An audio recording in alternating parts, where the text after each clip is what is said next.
Dan langsung saja kita simak informasi hot news yang pertama. Pemirsa, kita lihat ada Putin yang respons cekcok Trump dengan Zelensky. Ya, Presiden Vladimir Putin memberi respon terkait Presiden Amerika Serikat Donald Trump dan mitranya dari Ukraina Volodymyr Zelensky yang cekcok secara terbuka di Gedung Putih. Pemerintah Rusia menyebut Presiden Ukraina Volodymyr Zelensky gagal total setelah Presiden Amerika Serikat Donald Trump mengusirnya dari Gedung Putih.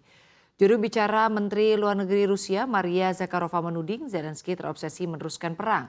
Ia menegaskan misi militer Rusia di Ukraina tidak berubah dengan kondisi saat ini. Zakharova mengatakan dengan perilakunya yang sangat tidak sopan selama berada di Washington, Zelensky menegaskan bahwa ia adalah ancaman paling berbahaya bagi komunitas dunia sebagai penghasut perang yang tidak bertanggung jawab. Komentar lain juga muncul dari Kepala Dewan Keamanan Rusia dan mantan Presiden Rusia Dmitry Medvedev. Ia bahkan menyebut Zelensky kurang ajar dan telah menerima tamparan keras di ruang oval.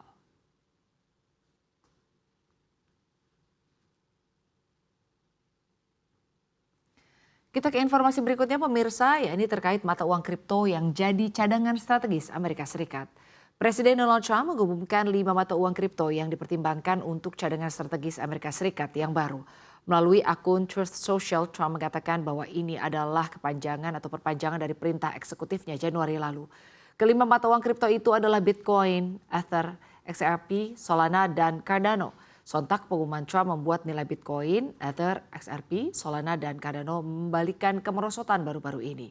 Bitcoin, mata uang kripto terbesar di dunia berdasarkan nilai pasar naik lebih dari 10% menjadi 92.459 dolar Amerika Serikat pada hari Minggu sore waktu Amerika Serikat.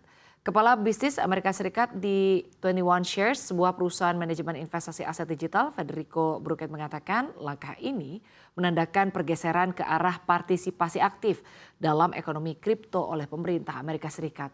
Langkah ini berpotensi mempercepat adopsi kelembagaan, memberikan kejelasan regulasi yang lebih besar dan memperkuat kepemimpinan Amerika Serikat dalam inovasi aset digital. Sebelumnya, Trump memenangkan dukungan dari industri kripto dalam upaya pemilihannya di tahun 2024 dan ia dengan cepat bergerak untuk mendukung prioritas kebijakan mereka.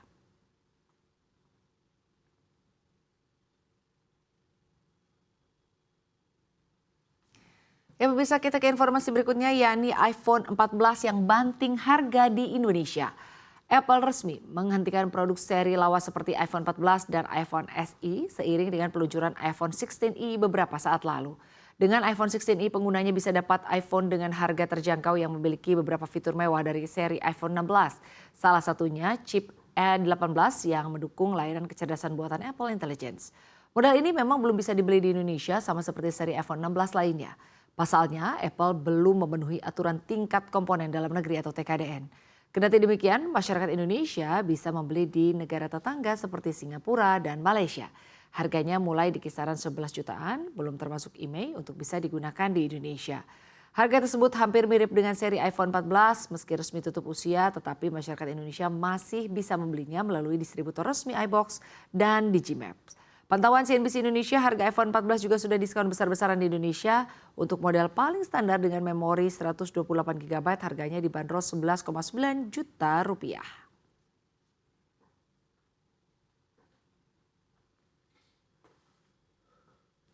Kita ke informasi berikutnya, yakni terkait karbohidrat yang paling berbahaya untuk gula darah. Seorang ahli kesehatan memperingatkan tentang satu jenis karbohidrat yang disebut lebih berbahaya daripada gula. Pasalnya dapat meningkatkan kadar gula darah secara signifikan.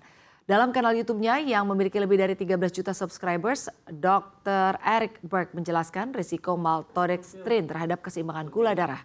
Berg menilai indeks glikemik merupakan indikator penting dalam menentukan dampak suatu makanan terhadap kadar gula darah. Misalnya contoh indeks glikemik gula pasir yang memiliki indeks 65, glukosa 100 dan maltodextrin sekitar 116 hingga 136. Dengan indeks glikemik yang lebih tinggi dari gula dan glukosa, maltodextrin dapat menyebabkan lonjakan gula darah yang lebih signifikan. Selain itu, maltodextrin juga hadir dalam bentuk lain seperti pati makanan yang dimodifikasi dan pati jagung yang dimodifikasi.